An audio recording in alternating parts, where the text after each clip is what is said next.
Yes, शुरू करें। मकबूल, कहाँ पीछे खड़े हो गए आप सबका बहुत बहुत शुक्रिया। खैर मकदम आप आए। जैसे आप जानते हैं कि कल करगिल का रिजल्ट आया और उसी ज़िमन में हमारे नायब सदर नेशनल कॉन्फ्रेंस की उमर अब्दुल्ला साहब आपसे मुखातिब होंगे। उनके साथ साथ हमारे प्रोविंशियल प्रेसिडेंट नासिर असलम वानी साहब हैं, हमारे पार्टी के ट्रेजरर शमी ओबरॉय साहब हैं, स्टेट स्पोक्स पर्सन इमरान नबी डार साहब हैं, इफ्रा जान है और मुदस्सिर शहमीरी साहब है। लेकिन हमारे साथ करगिल के हमारे स्पोक्स पर्सन दोस्त सैयद रिजा साहब भी हैं, वो पीछे वो भी आए हैं। मैं अब रिक्वेस्ट करूंगा कि जो भी आपके सवाल हो पहले ये अपनी ओपनिंग स्टेटमेंट दें, उसके बाद जो भी आपके सवाल हैं वो आप पेश करें, उसके बाद फिर बाद में चाय भी पिले। उमर अब्दुल्ला साहब। चलिए, शुक्रिया। सर कम है। सबसे पहले तो आपकी वसादत से मैं करगिल की आवाम का शुक्रिया करना चाहता हूं। जिस तरह उन्होंने नेशनल कॉन्फ्रेंस और नेशनल कॉन्फ्रेंस के साथ मिलके कांग्रेस को जो मैंडेट दिया और जो भारी हार का सामना बीजेपी को करगिल में उठानी पड़ी, उसके लिए एक एक करगिल के जो हमारे भाई बहन हैं वो शुक्रिया के हकदार हैं। उसके साथ साथ अपने तंजीम के साथियों को मैं मुबारकबाद पेश करना चाहूँगा। ये कामयाबी न मेरी है, न नासिर की है, न यहाँ पे श्रीनगर में हम में से किसी की। ये कामयाबी करगिल में मेरे तंजीम के जो साथी हैं, एडिशनल जनरल सेक्रेटरी कमर अली आखून साहब से लेके डिस्ट्रिक्ट प्रेसिडेंट हाजी हनीफा जान साहब, आउटगोइंग सीईसी करगिल फिरोज़ खान साहब और उनके साथ तमाम जो हमारी टीम है, दिन रात उन्होंने मेहनत की और हमारी जो 12 सीटें हैं ये उनकी कामयाबी का नतीजा है। मैं वक्तन फ़वक्तन आप सबों के साथ जहाँ कहीं मुलाकात हमारी हुई है, अक्सर बेशतर आप लोगों ने इलेक्शन के बारे में पूछा और कहा कि इलेक्शन की तैयारी कैसे चल रही है, नेशनल कॉन्फ्रेंस इलेक्शन को किस तरह देखती है। और हमेशा मेरा जवाब आपको यही था कि इलेक्शन के लिए हम तो तैयार हैं, लेकिन न मरकज़ की हुकूमत तैयार है, न बीजेपी वाले तैयार हैं, क्योंकि वो डरे हुए हैं, वो लोगों का सामना करना नहीं चाहते। आज सबूत आपके सामने है। 2019 अगस्त 5 के बाद पूरे मुल्क को, न सिर्फ मुल्क को बल्कि दुनिया भर में बीजेपी ने यह फैलाने की कोशिश की कि जम्मू कश्मीर का बंटवारा, बिलखसूस लद्दाख को जम्मू कश्मीर से अलग करना, ये लद्दाख के लोगों की दिल की तमन्ना थी, उनकी ख्वाहिश थी और उस ख्वाहिश को पूरी की गई। आज ये साबित हुआ कि जम्मू कश्मीर को उसका बाइफरकेशन करना, लद्दाख को जम्मू कश्मीर से अलग करना, जितना ये हमें कश्मीर में बुरा लगा, जितना आज हम कहें कि जम्मू को भी ये पसंद नहीं आई बात, इतनी ही ये बात जो है करगिल के लोगों को खटकती है। अब बीजेपी वाले आपको शायद ये कहने की कोशिश करेंगे कि वहां जी मुसलमान अक्सरियत है, इसलिए नतीजा इस तरह रहा। तो पहले तो मैं उनसे पूछूंगा, क्या फिर लद्दाख का बंटवारा सिर्फ मजहबी बुनियाद पे हुआ? क्या सिर्फ मजहब देख के हुआ? और अगर इस सारे चीज को आप मजहब के तराजू में तोल रहे हो तो फिर आप शायद भूल रहे हो कि लद्दाख खित्ता भी मुसलमान अक्सरियत है। बेशक वहां बोधों की आबादी जो है कम नहीं है, लेकिन अक्सरियत लद्दाख में जो है मुसलमानों की है। और इस इलेक्शन में बोध वोट जो है वो बीजेपी को नहीं गया। अगर गया होता तो नतीजे शायद अलग होते। इस इलाके से हमारा भी एक बुद्धिस्ट काउंसलर जीत के आया है पदम से। तो यह भी नहीं कहा जा सकता कि नेशनल कॉन्फ्रेंस ने मजहब के बुनियाद पर वोट हासिल किए। हकीकत यह है कि ये इलेक्शन डेवलपमेंट और इन सब चीज़ों के बारे में कम और 5 अगस्त 2019 के बारे में ज़्यादा था। और करगिल के लोगों ने अपने वोट से साबित किया कि वो इस फैसले के साथ नहीं हैं। रही बात हमारे इलेक्शन की, इस नतीजे के बाद तो शायद ये कहा जा सकता है कि हमारे इलेक्शन हमसे और ज़्यादा दूर चले गए। अभी तक तो हमें ये उम्मीद दी जा रही थी कि असेंबली के इलेक्शन नहीं होंगे, लेकिन सुप्रीम कोर्ट में जब 370 को लेके बात चल रही थी तो वहाँ पे हुकूमत के तरफ से ये कहा गया था कि पंचायत और अर्बन लोकल बॉडीज़ के इलेक्शनों की तैयारी की जा रही है। लेकिन पिछले दिनों दिल्ली में होम मिनिस्टर साहब की मीटिंग के बाद जो रिपोर्ट्स देखने को मिल रही हैं, उनके मुताबिक लगता है कि अब ना पंचायत इलेक्शन करने की इनको हिम्मत है, ना बल्दियाती इलेक्शन करने की इनको हिम्मत है। शायद इनका बस चलता तो ये यहाँ पे ये पार्लियामेंट का इलेक्शन भी नहीं कराते, लेकिन पार्लियामेंट इलेक्शन इनकी मजबूरी बन गई है। मुझे बीजेपी से इसका ज़्यादा गिला है नहीं। सियासी पार्टी है, हर चीज़ में अपना फ़ायदा और नुकसान देखेंगे। अगर मुझे गिल्ला किसी से है तो वो इलेक्शन कमीशन से है।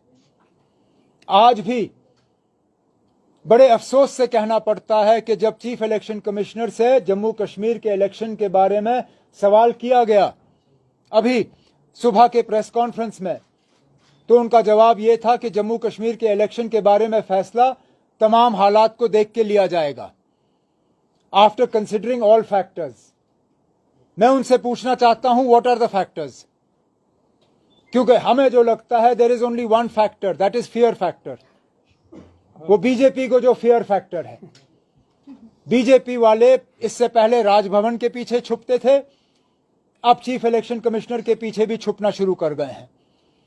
और अफसोस की बात है कि चीफ इलेक्शन कमिश्नर और इलेक्शन कमीशन ऑफ इंडिया बजाय ये कि वो आज़ादाना तरीके से अपने फैसले लें, वो सिर्फ और सिर्फ बीजेपी के इशारों पे अपना फैसला ले रहे हैं। नहीं तो कोई जवाजियत नहीं बनती है कि इतने सालों के बाद भी आप जम्मू कश्मीर में असेंबली इलेक्शन नहीं करा सकते हो। अगर इस फेयर फैक्टर के अलावा और कोई फैक्टर है तो हम इलेक्शन कमीशन से सुनना चाहेंगे। क्या यहां पे इंटरनल सिक्योरिटी हालात जो हैं इस हद तक बिगड़ गए हैं कि अब आप इलेक्शन कर नहीं सकते हो?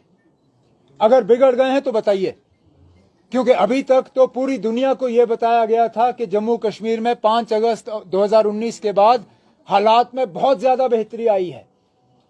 यहां करोड़ से ज्यादा टूरिस्ट आ रहे हैं, पता नहीं कितने कितने नंबर यहां दिए जा रहे हैं। अगर ये सब सच है तो फिर हमें बताइए ना, क्या फैक्टर है? आप किन फैक्टरों को कंसिडर कर रहे हैं? क्योंकि आप बार बार ये जो है राजभवन या इलेक्शन कमीशन के पीछे छुप के लोगों को अपने हक से महरूम नहीं रख सकते। लोगों का हक है अपनी हुकूमत का फैसला करना।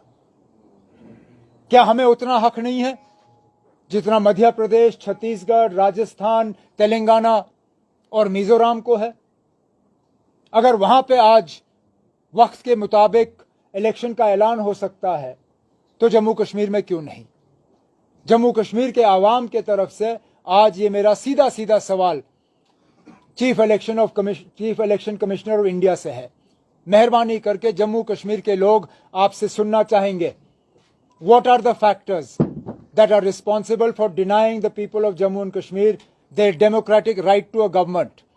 Because I need only remind you of your own words a few months ago, जहां पे इसी तरह एक सवाल के जवाब में आपने कहा था, yes, we recognize there is a vacuum and that vacuum needs to be filled. उस वैक्यूम को भरने के लिए अब कौन से फैक्टर आपको नजर आ रहे हैं कि आप इलेक्शन नहीं करा सकते हो, हमें बता दीजिए। मैं शुरू में इतना ही कहना चाहता था, इसके बाद जो भी आपके सवाल हैं मैं कोशिश करूंगा उनका जवाब देने की। बताइए ना। अभी रिसेंटली लेफ्टिनेंट गवर्नर ने कहा कि अगर यहाँ पे आजादाना राय नामक की जाए लोगों की, तो उनके बकौल यहाँ की 80% आबादी चाहती है कि इलेक्शन ना हो और ये जो इस वक्त जो इंतजामिया है, जो सिस्टम है, ये जारी रहे। ना, पहली बात तो ये कि मुझे नहीं मालूम अगर आपने देखा होगा, लेकिन मैंने जरूर ये देखा है कि गवर्नर साहब को 80 का नंबर है उससे बड़ा शौक है, हर चीज में 80। मैं आपके साथ वो स्टेटमेंट्स और ट्वीट शेयर कर सकता हूं जिसमें 80,000 करोड़, 80% आबादी, 80 और क्या क्या था इसमें, मुझे वो ढूंढ के निकालना पड़ेगा। हाँ, इन्वेस्टमेंट, हर चीज में उनको कहीं ना कहीं 80 का नंबर नजर आता है। मेरी समझ में नहीं आता, जहां वो अपने पॉपुलैरिटी पे नंबर दे रहे थे तो 20% का कंसेशन क्यों, किस लिए ना? वो 100% सीधा कह देते, क्योंकि ये सर्वे किसी ने देखा नहीं। सर्वे कहां हुआ? आप लोग जमीन से जुड़े हुए लोग हैं, आप लोगों के जो स्ट्रिंगर्स हैं, हर गांव में कहीं ना कहीं आपका स्ट्रिंगर मौजूद है। जरा अपने स्ट्रिंगरों से पूछिए ना, किस गांव में आके इन्होंने ये सवाल पूछा गवर्नर साहब के मुतालिक। और अगर यही सही है तो कल को फिर मोदी साहब भी ये कहेंगे कि 80% मुल्क की आबादी जो है मुझे पसंद करती है, मुझे इलेक्शन की कोई जरूरत नहीं। 80 लाख विजिटेड जैन, हाँ, 80 लाख टूरिस्ट, 80% आबादी, 80,000 crore. What were the other 80 people not paying tax. हाँ, 80% आबादी टैक्स नहीं भरती, 80 लाख लोगों ने यहाँ यात्रा की, 1980s का फिल्म का सिलसिला दोबारा शुरू हुआ है। Government aims to provide jobs to 80% of JNK youth. ये मैं गलत नहीं कह रहा हूं, ये इन्हीं के स्टेटमेंट हैं। JNK to get 80,000 crore of investment, Japan to fund 80% of India's first bullet train, focus on providing jobs to 80% of JNK's youth. Governor साहब को 80 के अलावा कोई नंबर नजर नहीं आता। मैं उनसे गुजारिश करूंगा कि अगली बार कोई सर्वे करें तो 80 के अलावा कोई नंबर उसमें से ढूंढ के निकालें, तो शायद उसकी क्रेडिबिलिटी थोड़ा ज्यादा होगी। Very unfortunate.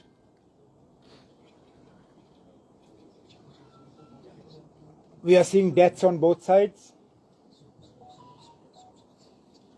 At the end of the day, in any violent situation, whether it is in the Middle East, whether it has been in Jammu and Kashmir, wherever you see violence, ultimately the ultimate sufferers are always the innocent people.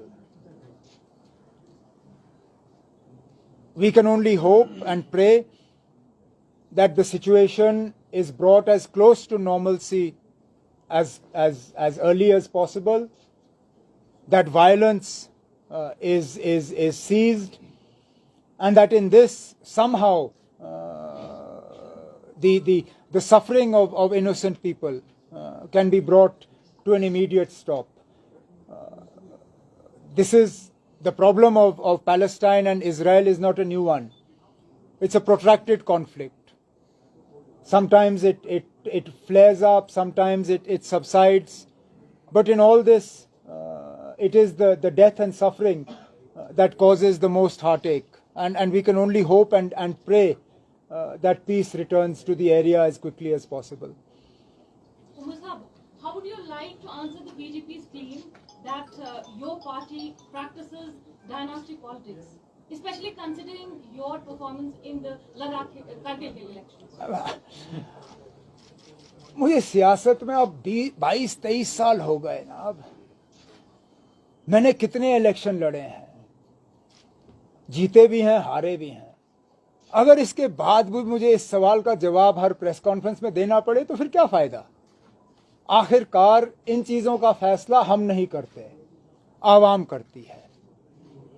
जिस वक्त आवाम national conference को नहीं चाहेगी, वो national conference के अलावा किसी और को अपने वोट जो है देंगे।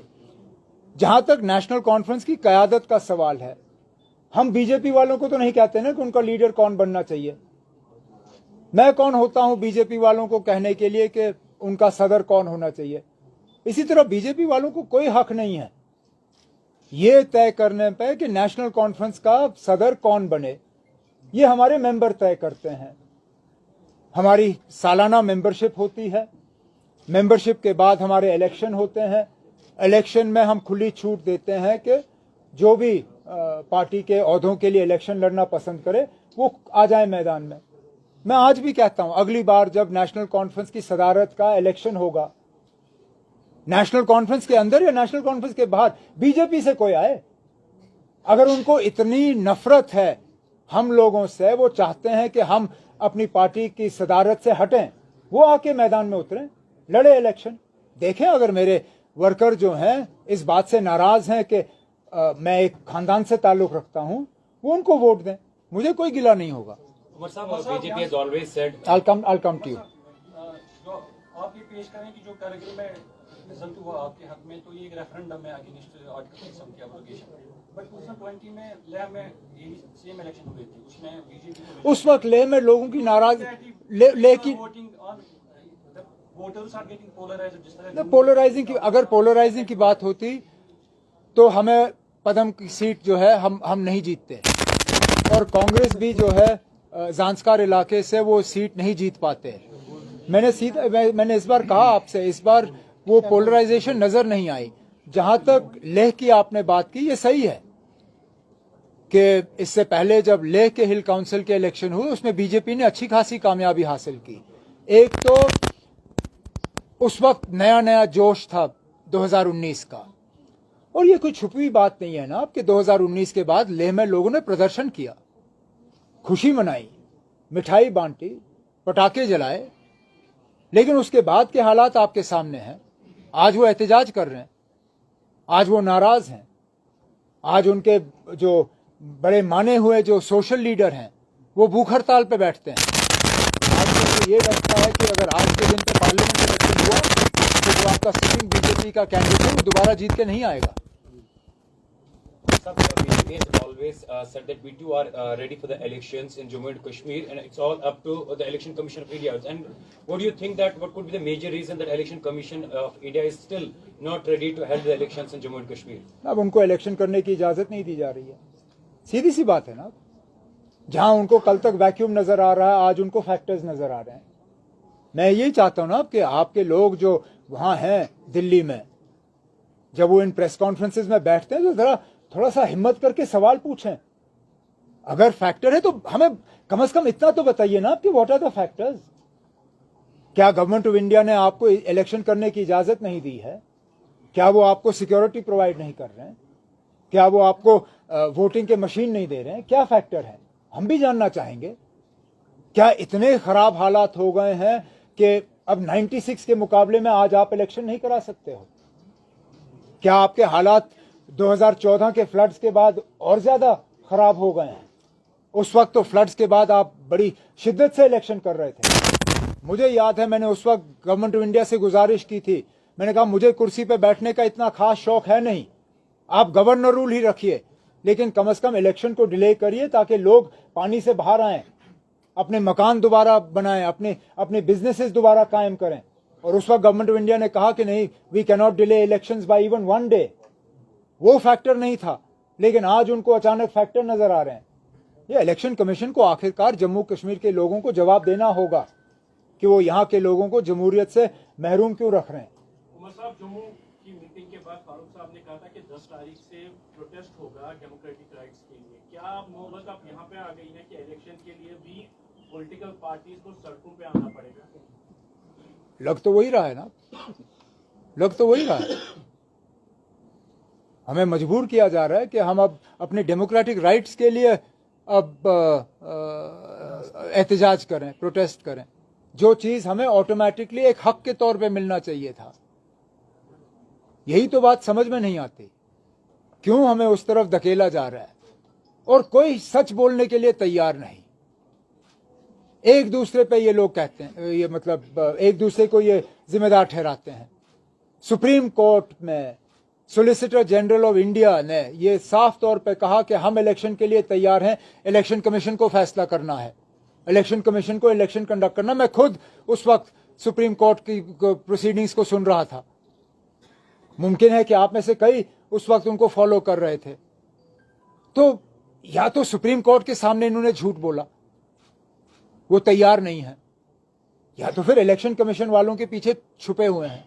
कहीं ना कहीं तो हम सच सुनना चाहेंगे इनसे, क्या है हकीकत, क्या सच है। जम्मू कश्मीर के लोग जो हैं वो सुनने का हक रखते हैं। रिजल्ट से इलेक्शन और डिले हो सकते हैं, आपके खदशात ऐसे? अब हमें तो कोई उम्मीद नहीं है इलेक्शन की, मैं सीधी बात कर रहा हूं ना, हमें तो कोई उम्मीद नहीं है। मैंने अपने साथियों को कहा है कि ज्यादा अपना वो गाड़ी का तेल जो है वो जाया ना करेंगे हम थोड़ा सा काम करेंगे। देखिए आप, जैसे मैंने आपसे कहा, इनको मौका मिलता तो ये पार्लियामेंट इलेक्शन भी नहीं कराते, लेकिन पार्लियामेंट इलेक्शन कराना इनकी मजबूरी है, क्योंकि ये दोबारा जो है मुल्क पे राज करना चाहते हैं। अब पूरे मुल्क पे इलेक्शन करके जम्मू कश्मीर के इलेक्शन को ये टाल नहीं सकते। अगर इनकी मजबूरी नहीं होती तो ये शायद पार्लियामेंट का इलेक्शन भी यहां नहीं कराते। मुझे लगता है नौबत यहां तक आई है। जिस तरह से अमृतसर नेशनल कॉन्फ्रेंस और कांग्रेस ने अच्छी जीत हासिल की है, क्या कभी अगर चुनाव होते हैं यहाँ पे असेंबली के, क्या आगे जो है आप कांग्रेस के साथ यहाँ पे कोई गठबंधन करने का सोचेंगे चुनाव के? देखिए ना, फिलहाल तो इंडिया अलायंस में जहां तक मुझे मालूम है सीट शेयरिंग की कोई बात शुरू नहीं हुई है। और एक तरफ से मैं कहूं तो मुझे इस बात का अफसोस भी है, क्योंकि अब कई महीने हो गए हमें पटना, उसके बाद बेंगलुरु, उसके बाद मुंबई, फिर कोऑर्डिनेशन कमेटी की मीटिंग 1 महीने से ज़्यादा हो गया शरद पवार साहब के घर में दिल्ली में। लेकिन जब मैं बाकी पार्टियों के जो मेरे दोस्त हैं उनसे मालूम करने की कोशिश करता हूं कि कहीं पे आपकी सीट शेयरिंग पे कोई बातचीत शुरू हुई है, तो वहाँ से सुनने में आता है कि नो डिस्कशन हैज स्टार्टेड। हम भी डिस्कशन के लिए तैयार हैं, आ जाएं, हम बैठ के बात करेंगे, क्योंकि मकसद यही है, जिस तरह करगिल में बीजेपी को रोकना मकसद था, उसी तरह जम्मू कश्मीर में भी हम बीजेपी को रोकना चाहेंगे, लद्दाख में हम रोकना चाहेंगे, उसके लिए हम बात करने के लिए तैयार हैं। That's it. Okay, thank you. Come have a cup of T.